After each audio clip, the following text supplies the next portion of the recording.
यह कहानी एक ऐसी फर्जी टीचर के बारे में है जो अपने ही एक स्टूडेंट के प्यार में पागल हो जाती है और उसको पाने के लिए वह बेशर्मी की किस हद तक जाती है। आज की कहानी में हम जानने वाले हैं। तो कहानी की शुरुआत मेन हमें जेसन नाम के एक जवान लड़के को दिखाया जाता है जो एक स्टूडेंट होने के साथ साथ एक सोशल मीडिया पर्सनैलिटी भी है और फेसबुक पर उसके कई सारे फॉलोअर्स भी है क्योंकि सिंगिंग जेसन के पैशन होता है। इसके बाद हमें एक कैथोलिक स्कूल को दिखाया जाता है जहां जेसन के पेरेंट्स समर वेकेशन के बाद जेसन और उसकी बहन जॉय को स्कूल छोड़ने के लिए आए हैं। वही सारा नाम की एक लड़की को भी दिखाया जाता है जो जॉय की रूममेट होती है और वो जेसन को लाइक करती है।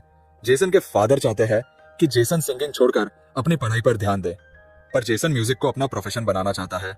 वही सिस्टर रेबेका को दिखाया जाता है जो जेसन और जॉय की टीचर है और वो जेसन के पेरेंट्स से यह प्रॉमिस करती है कि वो जेसन और जॉय का ख्याल रखेगी। इसके बाद सिस्टर रेबेका स्कूल की नई टीचर सिस्टर सोफिया से मिलती है जिसका आज स्कूल में पहला दिन है। वो सोफिया को इस स्कूल के नियम कानून बताते हुए ये कहती है कि यहाँ टीचर्स के लिए प्रोटोकॉल है कि वो स्कूल में बिना मेकअप के आए। जिसके बाद सिस्टर सोफिया अपनी लिपस्टिक मिटाने लगती है। इसके बाद सिस्टर रेबेका सोफिया को पूरा स्कूल दिखाने लगती है तो वहीं पर इन्हें जेसन मिलता है।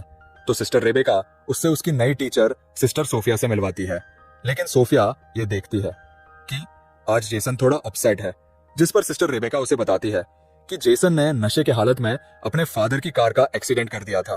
तब से जेसन के डैड उससे नाराज रहते हैं और जेसन स्टूडेंट होने के साथ साथ एक सोशल मीडिया पर्सनालिटी भी है। अब इसके बाद जैसे ही सोफिया अपने कमरे में आती है तो वो अपने लैपटॉप में जेसन को देखकर उसकी तरफ अट्रैक्ट होने लगती है और जेसन को लैपटॉप पर ही किस करती है, जिससे ये पता चलता है कि सोफिया जेसन को पहले से जानती है। अब अगले दिन वो अपनी पहली क्लास अटेंड करने जाती है और सभी स्टूडेंट को अपना इंट्रो देती है, लेकिन उसी दौरान जेसन और सारा को बात करते हुए देखकर सारा को आगे बिठा देती है, जिस पर सारा को बहुत गुस्सा आता है। लेकिन यह देखकर जेसन की बहन जॉय को थोड़ा अजीब लगता है क्योंकि कैथलिक स्कूल में टीचर इस तरह का रूड बिहेव नहीं करते हैं। अब जैसे ही सोफिया बुक ओपन करती है तो जॉय कहती है कि क्लास शुरू होने से पहले सभी प्रेयर करते हैं। जिसके बाद सोफिया खुद प्रेयर करने के बजाय वो जॉय को प्रेयर करने के लिए कहती है। जिसके बाद जॉय प्रेयर करती है और उसके साथ सारे स्टूडेंट भी प्रेयर करने लगते हैं। तभी जॉय देखती है कि सोफिया प्रेयर नहीं कर रही और वो ये बात अपने भाई जेसन को बताती है। तभी जेसन को उस समय सारा का मैसेज आता है, इसलिए वो जॉय की बात पर इतना ध्यान नहीं देता। अब स्कूल के बाद सोफिया जेसन से मिलकर पूछती है कि क्या सारा तुम्हारी गर्लफ्रेंड है?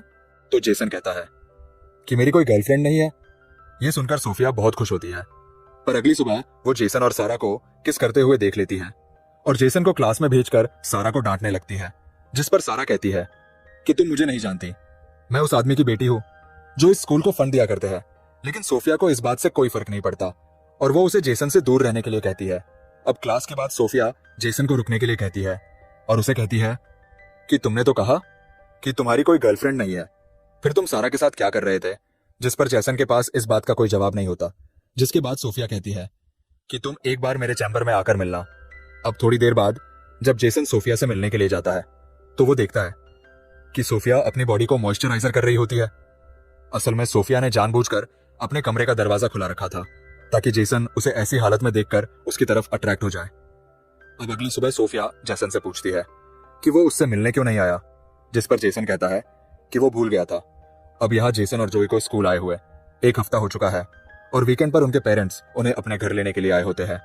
वही सिस्टर सोफिया का जेसन के बगैर मन नहीं लगता, इसीलिए वो सिस्टर रेबेका से अपने आंटी की तबीयत खराब होने का बहाना करके स्कूल से लीव ले लेती है। इधर घर पर जेसन अपने डैड से कहता है कि वो स्कूल से 1 साल की छुट्टी लेकर अपने पैशन पर काम करेगा, लेकिन उसके डैड चाहते हैं कि वो अपना फोकस पढ़ाई में लगाए। जिस पर इन दोनों के बीच बहस हो जाती है और जेसन नाराज होकर बाहर आ जाता है और अकेले ही बाहर गाना गा रहा होता है। इसी दौरान सोफिया अपनी कार लेकर जेसन के घर आती है और छुपकर उसकी सिंगिंग को एंजॉय कर रही होती है। तभी जेसन को सारा का कॉल आता है, जिससे सोफिया गुस्सा होने लगती है और तभी सोफिया का पैर गलती से किसी चीज से टकराता है और आवाज आने पर जेसन उसकी तरफ बढ़ने लगता है।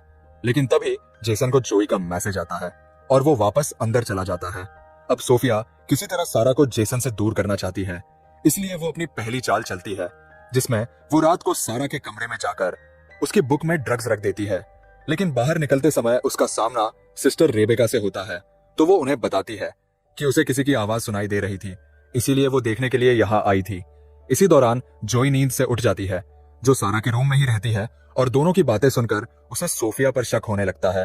अब अगली सुबह क्लास में सोफिया सारे स्टूडेंट्स को वही पेज ओपन करने के लिए कहती है जिस पर उसने सारा की बुक के उसी पेज में ड्रग्स रखा था। जिसके बाद वो सारा को ड्रग्स के साथ पकड़ लेती है और उसे कहती है कि तुम्हें इसके लिए बहुत बड़ी सजा मिलेगी। जिसके बाद इस बात की खबर पूरे स्कूल में फैल जाती है, जिससे सारा को स्कूल से सस्पेंड कर दिया जाता है। इसके बाद सोफिया सिस्टर रेबेका से कहती है कि आपको इस स्कूल की रेपुटेशन बचाए रखनी है तो आपको बॉयज के कमरों की भी तलाशी लेनी चाहिए। जिस पर सिस्टर रेबेका जेसन और उसके दोस्तों के कमरों की तलाशी लेते हैं और उन्हें जेसन के बैग से शराब की बोतल मिलती है। दरअसल ये काम भी सोफिया ने ही किया होता है, लेकिन जेसन टीचर को कहता है कि मुझे नहीं पता कि ये बोतल कहां से आई और किसने रखी है। अगर आपने मुझे सस्पेंड कर दिया तो उस काम के लिए मेरी लाइफ बर्बाद हो जाएगी, जो काम मैंने असल में किया ही नहीं। और अगर मेरे डैड को यह बात मालूम हुई तो इस बार ये मेरी जान ले लेंगे। ये सुनकर सोफिया उन्हें एक सुझाव देती है, जिसमें जेसन की सजा ये होगी कि वह 1 हफ्ते तक स्कूल के वो सारे काम करेगा जो अक्सर यहाँ की सिस्टर्स किया करती है। और जेसन भी इसके लिए मान जाता है। अब इसके बाद हमें पास्ट का एक सीन दिखाया जाता है कि किस तरह सोफिया ने सोशल मीडिया पर जेसन को देखा और वह उसके सॉन्ग्स और उसके आवाज की फैन हो गई और वह जेसन से मिलने के लिए सोफिया नाम की एक सिस्टर जो उसी स्कूल में ट्रांसफर होने वाली थी, उसका मर्डर करके उसे ठिकाने लगा दिया और उसकी जगह सारे डॉक्यूमेंट्स चेंज करके सिस्टर सोफिया बनकर स्कूल में एंटर हो गई। अब कहानी प्रेजेंट टाइम में आती है, जहां हम देख पाते हैं कि जेसन स्कूल के काम कर रहा है और पौधे लगा रहा है। इसी समय सोफिया वहां आती है और हेल्प करने के बहाने उसको उकसाने लगती है। वही जोई यह सब नोटिस कर रही होती है। अब अगले सीन में हम देखते हैं कि सोफिया आखिरकार सारी धार्मिक हदों को पार करते हुए रात को जेसन के कमरे में एंटर हो जाती है और अंदर जाते ही वो मोबाइल रिकॉर्डिंग ऑन करके रख देती है और अपने गले से नेकलेस उतारती है। तभी जेसन की नींद खुल जाती है और वो देखता है कि सिस्टर सोफिया उसके सामने है और उसे अजीब लगने लगता है। लेकिन सोफिया जेसन को अपनी अदा में बहकाने की कोशिश करती है और पास आकर जेसन को किस करने लगती है। लेकिन जेसन को डर लग रहा था कि यह सब पाप है और उन्हें यह सब नहीं करना चाहिए, पर सोफिया के मनाने पर वो उसकी बहकावे में आ जाता है और आखिरकार दोनों एक दूसरे के बिल्कुल करीब होकर इंटीमेट हो जाते हैं। अब अगली सीन में हम देख पाते हैं कि जेसन रिग्रेट होकर चर्च में जाता है फादर से इस बात का कन्फेस करने के लिए कि उसे एक बहुत बड़ा पाप हो गया है। अब वो जैसे ही फादर से माफी मांगने लगता है तभी वह देखता है कि वह फादर की जगह सोफिया है और वो उधर ही आकर उसके गोद में बैठकर उसे किस करने लगती है और एक बार फिर से दोनों वहां पर इंटीमेट होने लग जाते हैं। अब इस इंसिडेंट के हुए 1 हफ्ता गुजर जाता है और जेसन अपने घर चला जाता है, जहां उसे सारा का मैसेज आता है जिसमें वो उसे रात की पार्टी के लिए इनवाइट करती है। वही सोफिया भी स्कूल से निकल रही होती है, पर तभी वो सिस्टर रेबेका को किसी और स्कूल के फादर से असली सोफिया के बारे में बात करते हुए सुन लेती है, जिससे उसको यह पता चला है कि वो फादर असली सोफिया को बहुत पहले से जानते हैं। यह सुनते ही वो घबराकर कार की तरफ बढ़ने लगती है, लेकिन तभी सिस्टर रेबेका उसे देखकर कहते हैं कि तुम कहाँ जा रही हो, जिस पर सोफिया उन्हें अपनी आंटी की मेडिकल इमरजेंसी का बहाना करके वहां से निकल जाती है। अब उसी रात जेसन अपने डैड से कहता है कि वो सारा के घर पार्टी में इनवाइट है, लेकिन उसके डैड उसे जाने से मना कर देते हैं। जेसन सारा के घर जाकर काफी शराब पीता है, जिसके बाद सारा उसे एक कमरे में ले जाती है और दोनों एक दूसरे को किस करने लगते हैं। पर इसी दौरान जेसन को सोफिया के साथ किए हुए इंटीमेट सीन याद आने लगते हैं, जिसके बाद वो एक बियर बोतल लेकर वहां से निकल जाता है, लेकिन उसको पुलिस खुलेआम बियर की बोतल के साथ पकड़ लेते हैं। पर तभी वहां सोफिया आकर पुलिस को बताती है कि जेसन मेंटली काफी डिस्टर्ब है और उन्हें वो कन्विंस करती है कि वो जेसन को जाने दे, जिसके बाद सोफिया की बात मानकर पुलिस उसे जाने देती है। अब जेसन सोफिया से कहता है कि वो नशे की हालत में घर नहीं जा सकता, इसलिए सोफिया उसे होटल के एक रूम में ले जाती है। वहीं हम देखते हैं कि जेसन की माँ उसके डैड को यह समझाने लगती है कि उन्हें जेसन को उसके पैशन के लिए 1 साल का समय देना चाहिए, जिस पर जेसन के डैड मान जाते हैं और उसे घर वापस लाने के लिए जाते हैं। वही इधर जेसन को रूम में लेकर आने के बाद सोफिया अपने कपड़े उतारने लगती है ताकि दोनों फिर से इंटीमेट हो सके, पर जेसन को शक होने लगता है कि वो हर जगह उसे फॉलो कर रही है और वो कहता है कि हम दोनों ने आज तक जो भी किया वो वाकई में एक बहुत बड़ा पाप है और मैं इस रिग्रेट से बाहर नहीं निकल पा रहा हूँ और अब आगे से हम दोनों ये सब कभी नहीं करेंगे। लेकिन सोफिया कहती है कि हम दोनों के बीच काफी सिमिलैरिटी है और हम दोनों के ही डेड हमें नहीं समझाते और हम दोनों एक दूसरे से मिले ही इसलिए कि दोनों एक दूसरे के साथ रह सके। लेकिन जेसन सोफिया की कोई बात नहीं मानता और वो सोफिया को उधर ही छोड़कर चला जाता है, जिससे सोफिया को बहुत गुस्सा आता है। वही जेसन के फादर उसे ढूंढ लेते हैं और उसे कहते हैं कि उन्होंने कहीं ना कहीं जेसन को फोर्स किया है और वो उसे सॉरी कहकर उसे एक मौका देने की बात करते हैं। अब अगले दिन सुबह जब जेसन और जोई दोनों स्कूल के लिए निकलते हैं तो सोफिया भी वहां होती है और वो उन्हें देखकर कार स्टार्ट करके जाने लगती है। तभी जोई उस कार को देख लेती है और स्कूल आकर उस कार को ढूंढ भी लेती है और नंबर के जरिए ऑनलाइन चेक करती है, जिससे उसे पता चलता है कि वो कार सोफिया के नाम पर ही रजिस्टर है। जिससे जोई को मेन यकीन हो जाता है कि वो सोफिया ही थी जो उनके घर के बाहर ठहरी थी।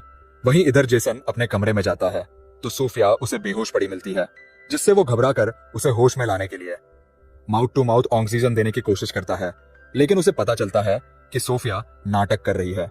जिस पर जेसन सोफिया पर गुस्सा होकर यह कहता है कि मैं इस बारे में फादर को रिपोर्ट कर दूंगा।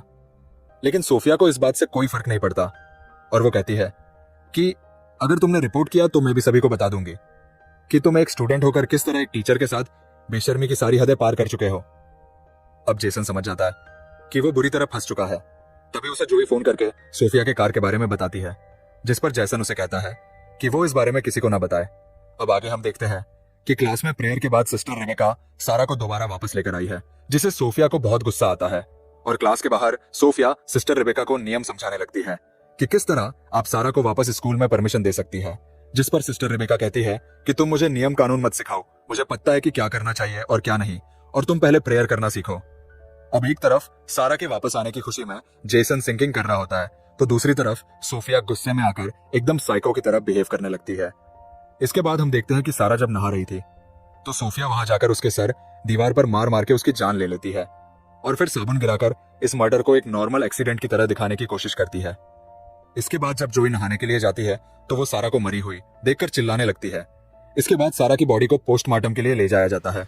इसी दौरान सारा की लाश देखकर जोई ये कह रही होती है कि इतने सालों में शावर लेते समय कभी भी ऐसा नहीं हुआ, यहाँ कुछ ना कुछ तो गड़बड़ जरूर हुआ है। अब अगले दिन चर्च में प्रेयर करने के बाद जब सोफिया बाहर आती है तो जेसन सोफिया से कहता है कि जरूर तुमने कुछ किया होगा, जिस पर सोफिया कहती है कि पुलिस ने इसको एक एक्सीडेंट डिक्लेयर कर दिया है और वैसे भी यहाँ कोई गुनहगार नहीं है और सबसे बड़े गुनहगार तो तुम हो जिसने एक नन के साथ संभोग किया है। ये कहकर वो उसे वो एमएमएस दिखाने लगती है जो उसने इंटीग्रेट होने के दौरान छुपाकर रिकॉर्ड किया था और वो कहती है कि अगर तुमने सारा के बारे में कुछ भी अपनी जुबान से निकाला तो मैं ये एमएमएस सोशल मीडिया पर वायरल कर दूंगी।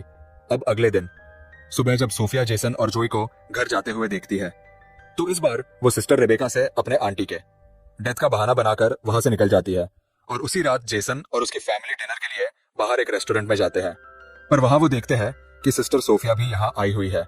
इसके बाद सोफिया जेसन के पेरेंट्स को अपना एंट्री देती है, जिस पर उसके डैड उसे अपने साथ ज्वाइन होने के लिए कहते हैं, लेकिन जेसन नहीं चाहता कि वो यहाँ बैठे, पर उसके बाद सोफिया के बैठने का इंतजाम कर देते हैं और वो उनके साथ बैठ जाती है। लेकिन जेसन अनकंफर्टेबल होने लगता है और ये सब उसकी बहन जोई नोटिस कर रही होती है। वहीं सिस्टर रेबेका सोफिया के आंटी के डेट पर फूल भेजने के लिए उस जगह का पता लगाने की कोशिश करती है, जिससे उन्हें यह मालूम होता है कि उधर किसी की भी डेथ नहीं हुई और ना ही वो सोफिया का एड्रेस है। इधर जोई के कहने पर जेसन अपनी बहन को सब कुछ बता देता है कि किस तरह वो धीरे धीरे सोफिया के जाल में फंस गया और सोफिया ने उनके इंटीमेट होने का एक एमएमएस भी बना लिया है, इसलिए वो कुछ भी नहीं कर सकता। जिसके बाद दोनों मिलकर एक प्लान बनाते हैं कि वो नन असली सोफिया है या नहीं, इसकी सबूत तलाश करेंगे। अब अगले दिन हम देखते हैं कि सिस्टर रेबेका को रात के कॉल पर सोफिया पर शक हो चुका था, इसलिए वो सोफिया को अपने कमरे में बुलाकर ये कहती है कि जब से तुम आई हो कुछ ना कुछ गड़बड़ होता ही जा रहा है और तुम्हारे आते ही मैंने अपने बेस्ट स्टूडेंट को सस्पेंड भी कर दिया और अब तुम्हारी आंटी की डेथ का झूठा खबर भी पकड़ा गया है। ये कहकर वो फादर से कंप्लेंट करने जाने ही वाली होती है, तभी सोफिया एक लैंप से मारकर सिस्टर रेबेका को घायल कर देती है। वहीं हम देखते हैं कि जेसन और जोई सोफिया के कमरे में पहुंच जाते हैं उसके खिलाफ सबूत ढूंढने के लिए, जहां जाकर उन्हें असली सोफिया का लैपटॉप मिल जाता है और साथ ही उस लड़की का लैपटॉप भी मिलता है जो सोफिया बनकर यहाँ आई हुई है, जिसका असली नाम लॉरा है। और वह देखते हैं कि उसने जेसन के कई सारे पिक्चर्स सेव करके रखी हुई है। ये देखकर वह दोनों समझ जाते हैं कि लॉरा पूरा प्लान बनाकर यहाँ आई है। अब ये बात वह सिस्टर रेबेका को बताने के लिए जाते हैं, तभी उनका सामना सोफिया यानी लॉरा से होता है और वह जेसन के हाथ में अपना लैपटॉप देखकर यह समझ जाती है कि उसका राज खुल चुका है। लेकिन वह जेसन से अपने पागलपन का इजहार करते हुए ये कहती है कि तुमने जितने भी गाने गाए हैं वो सब मेरे लिए ही थे, जिससे जेसन और जोई समझ जाते हैं कि यह लड़की पूरी तरह से साइको बन चुकी है। जिसके बाद वो आगे बढ़ने लगते हैं, लेकिन तभी मौका देखकर सोफिया जोई पर लैंप से वार कर देती है, जिससे जेसन गुस्से में आकर उसका गला दबाने लगता है। तभी वह जेसन के पैरों के बीच लात मार देती है, जिससे वो दर्द से गिरकर बेहोश हो जाता है। जिसके बाद वो जोई को फिर से उसी लैंप से मारने ही वाली होती है। तभी वहां पर सिस्टर रेबेका आकर उसके हाथ से वो लैंप छीन लेती है लेकिन वो सिस्टर रेबेका को भी मारने लगती है। तभी जेसन होश में आकर अपनी जेब से स्क्रू ड्राइवर निकालता है और सोफिया की पीठ में वार कर देता है, जिससे वहीं पर सोफिया की मौत हो जाती है। इसके बाद हमें स्कूल के ग्रेजुएशन का दिन दिखाया जाता है, जिसमें जेसन के डैड जोई को उसकी मॉम की कार और जेसन को एक नया गिटार गिफ्ट करते हैं।